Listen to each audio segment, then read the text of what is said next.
Hello guys, welcome back to our YouTube channel. कैसे हैं आप सभी लोग? उम्मीद करता हूं सभी बहुत ही बढ़िया होंगे। सो गाइस, यूपीएससी ईपीएफओ की तैयारी में आज हम कवर करेंगे एक बड़ा ही इंपॉर्टेंट टॉपिक, इंडस्ट्रियल डिस्प्यूट्स और उसका सेटलमेंट। तो आओ बिना देरी किए जो है वो डायरेक्ट टॉपिक की तरफ आगे बढ़ते हैं। बहुत ध्यान से पूरे टॉपिक को जो है वो समझिएगा। तो सबसे पहले तो इंडस्ट्रियल डिस्प्यूट्स जो है वो होते क्या है, इसकी डेफिनेशन जो है वो आप सबसे पहले तो समझो। तो सिंपल भाषा में मैं आपको बताऊं, ये है भाई एक प्रकार का झगड़ा। किसके बीच में? मालिक और मजदूर के बीच में, एम्प्लॉयर्स और वर्कमैन के बीच में। ये झगड़ा होता है जॉब, सैलरी या वर्क कंडीशन के लिए। एक मिनट, आपको ये पूरा दिख नहीं रहा होगा, जूम आउट करता हूं। किस किस के लिए जो है वो झगड़ा हम लोग को जो है वो देखने को मिल रहा है? तो एम्प्लॉयर्स और वर्कमैन के बीच में झगड़ा हो रहा है। और किसके बीच में, किस चीज के लिए? तो ऑब्वियस सी बात है भाई, झगड़ा क्यों होगा? सैलरी के लिए होगा, वर्किंग कंडीशन के लिए होगा, बस इन्हीं सब चीजों के लिए होता है ये। तो देखो यार, आपको जो है वो मैं अगर समझाऊं इसकी कैटेगरी, ये झगड़ा क्यों होता है, इसके कारण को तीन पार्ट्स में देखो आप। एक इकोनॉमिक पॉइंट ऑफ व्यू से, एक मैनेजमेंट पॉइंट ऑफ व्यू से और एक socio political point of view से। है ना? बात ध्यान से समझना हर एक चीज को। अब अगर मैं आपको इकोनॉमिक पॉइंट ऑफ व्यू से चीजों को बताऊं, जैसे कि कॉस्ट ऑफ लिविंग हुई, या फिर सिंपल शब्दों में वेज बोलूं मैं, है ना, कि अगर जो सैलरी है, वेज है, वो सही से फिक्स नहीं हुई, महंगाई बढ़ रही है पर सैलरी नहीं बढ़ी, या फिर मैनेजमेंट को लगता है कि वर्कर ज्यादा पैसा चाहते हैं और कम काम करते हैं, तब हम लोग को जो है वो देखने को मिलेगा कि डिस्प्यूट हो जाएगा, प्रॉब्लम्स हो जाएंगी। है कि नहीं? तो ये चीज हम लोग को जो है वो देखने को मिल रही है। नेक्स्ट, अगर मैं आपसे बात करूं मैनेजमेंट की, तो मैनेजमेंट में अगर वर्किंग कंडीशन खराब है, या फिर मैनेजमेंट ऑटोमेशन ला रहा है और वर्कर्स को बिना बताए जो है वो चेंज कर रहा है या उनको जॉब से निकाल रहा है ना, अनफेयर प्रैक्टिसेस हो रही है, जैसे कि बेजबरन में अनफेयर तरीके से किसी व्यक्ति को जो है वो जानबूझ के नौकरी से जो है वो निकाल दिया, गलत आरोप जो है वो लगाकर, कोई भी रीजन जो है वो देते हुए। है ना? तो ये तो चीज खराब है। इस कारण भी हम लोग को देखने को मिलता है कि कॉन्फ्लिक्ट्स होते हैं। और अब देखते हैं एक और चीज के बारे में, जिसका वो है ये सोशियो पॉलिटिकल रीजन।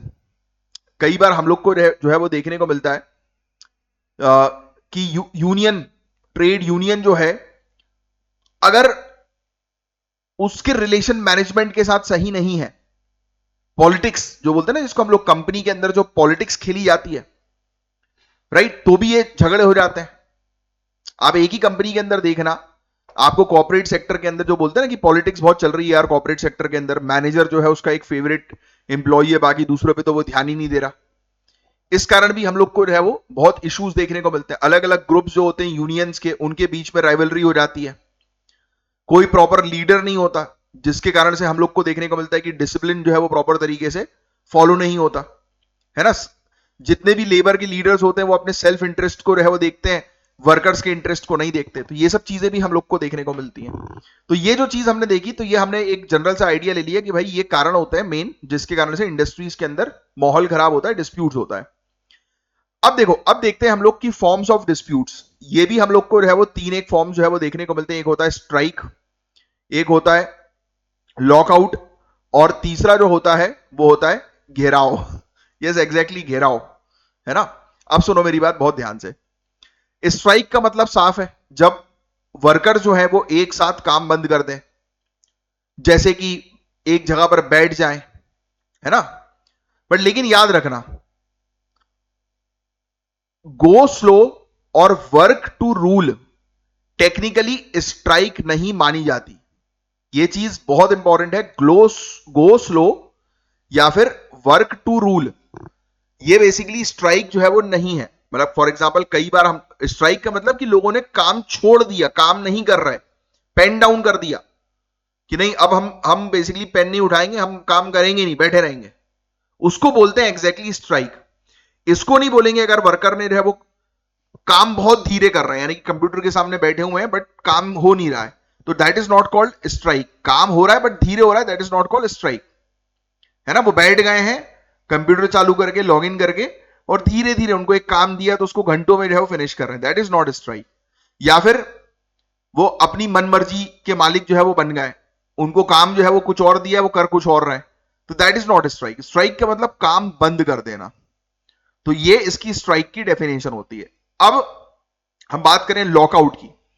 ये एम्प्लॉयर का वेपन है गाइस। लॉकआउट एम्प्लॉयर के लिए होता है जब वो टेम्पररी तौर पर फैक्ट्री बंद कर दे या वर्कर्स को काम पे आने से मना कर दे, इसको बोलते हैं लॉकआउट।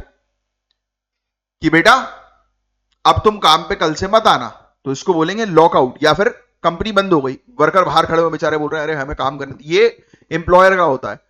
एम्प्लॉयर लोग हरकत करते हैं कि एम्प्लॉय अच्छा ज्यादा सैलरी डिमांड कर रहे हो, अब काम पे ही मत आओ, जाओ, काम से ही दफा कर दिया है। तो ये चीज हम लोग को है वो देखने को मिलती है। तो ये बेसिकली काम देने से मना कर देना या टेम्पररी जो है वो मना कर देना, सस्पेंड कर देना, तो उसको जो है वो अच्छा एक चीज को लॉकआउट जो है वो नहीं कहेंगे। जैसे फॉर एग्जांपल किसी कोई सजा दी गई, किसी एम्प्लॉय ने सही से काम नहीं किया तो उसको बोल दिया कि भाई 3 दिन तक तुम सस्पेंड हो, 3 दिन की तुम्हें सैलरी नहीं मिलेगी, तो ये सजा होती है, लॉकआउट नहीं होता। एक होता है भैया घेराव। घेराव सबसे खतरनाक है, नाम से ही समझ में आ रहा है। मैनेजर्स को घेरा जाता है और धमकाया जाता है।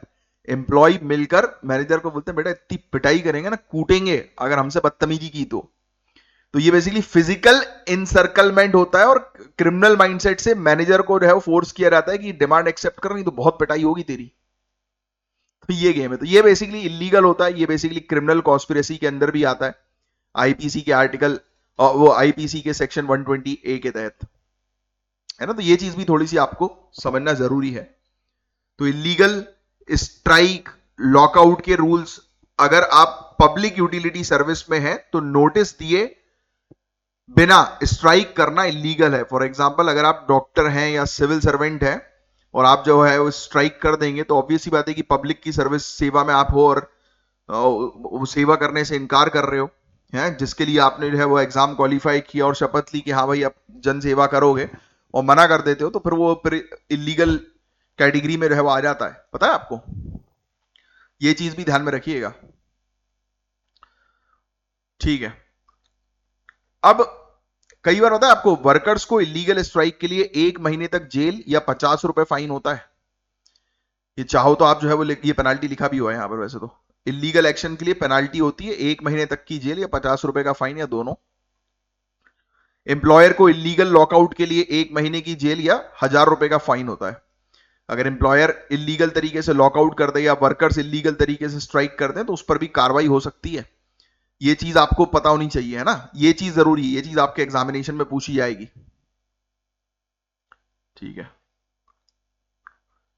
ठीक है, अब अगर कोई भड़का भी रहा है कि स्ट्राइक करने के लिए तो उस पर भी 6 महीने तक की जेल हो सकती है सेक्शन 27 के तहत, ये लिखा हुआ है ना।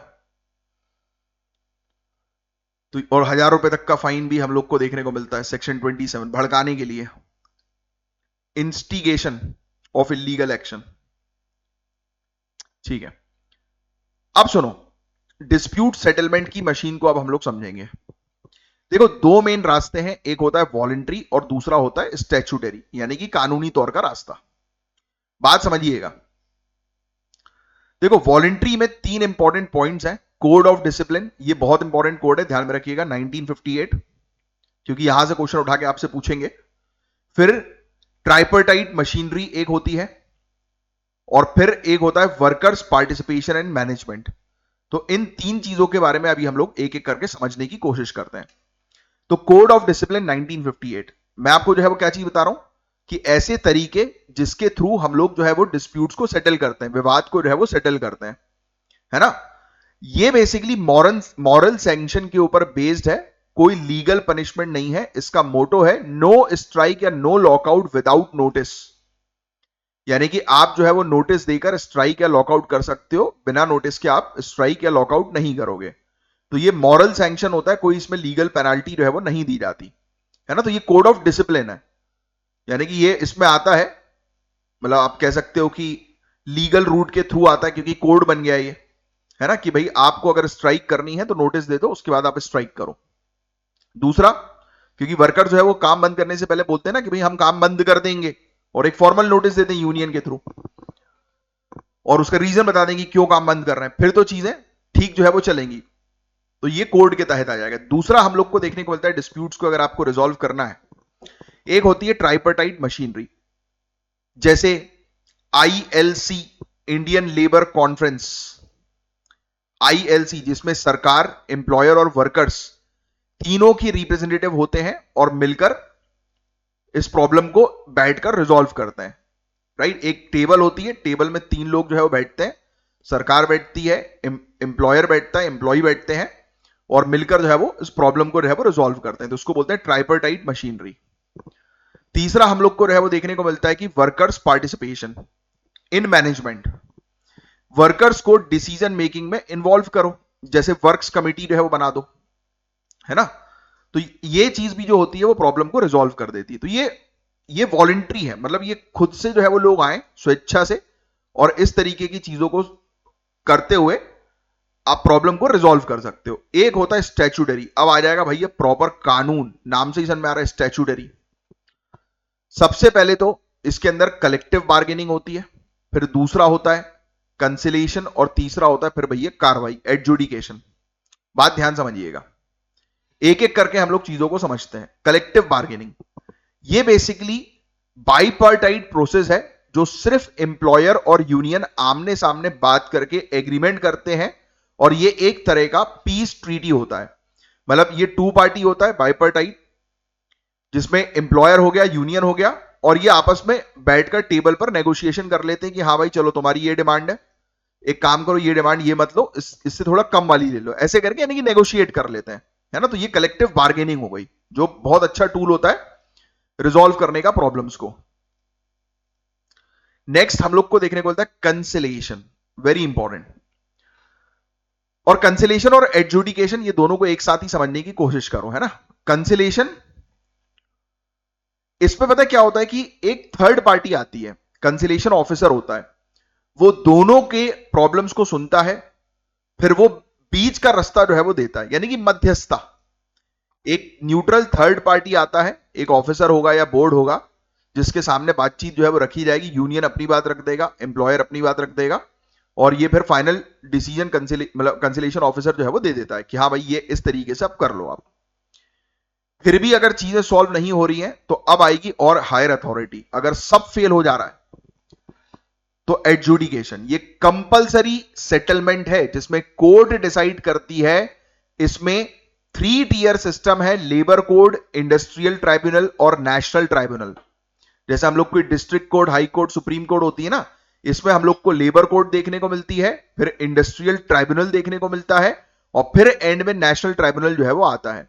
नेशनल ट्राइब्यूनल सिर्फ सेंट्रल गवर्नमेंट जो है वो बनाती है, ये फैक्ट भी आप ध्यान में रखिएगा, ठीक है। तो बस हो गई आपकी इंडस्ट्री डिस्प्यूट्स की प्रॉपर एक रिवीजन बोल लो आप, या प्रॉपर कॉन्सेप्ट क्लैरिटी जो है वो बोल लो। क्योंकि देखो एक सिंगल पेपर इसका जो है वो बनना है, तो इसलिए इसमें ज्यादा जो लोग डिटेल में डेप्थ में फालतू चीजें पढ़ा रहे हैं ना, तो वो चीज आपके लिए काम की नहीं है। जितनी मैं चीज आपको दे रहा हूं वो बिल्कुल मोर देन सफिशिएंट होने वाली है आप लोगों के लिए। तो टॉपिक अच्छे लगे हैं, बिल्कुल simple, crystal crisps, up to the point, तो लाइक का बटन जरूर हिट करना।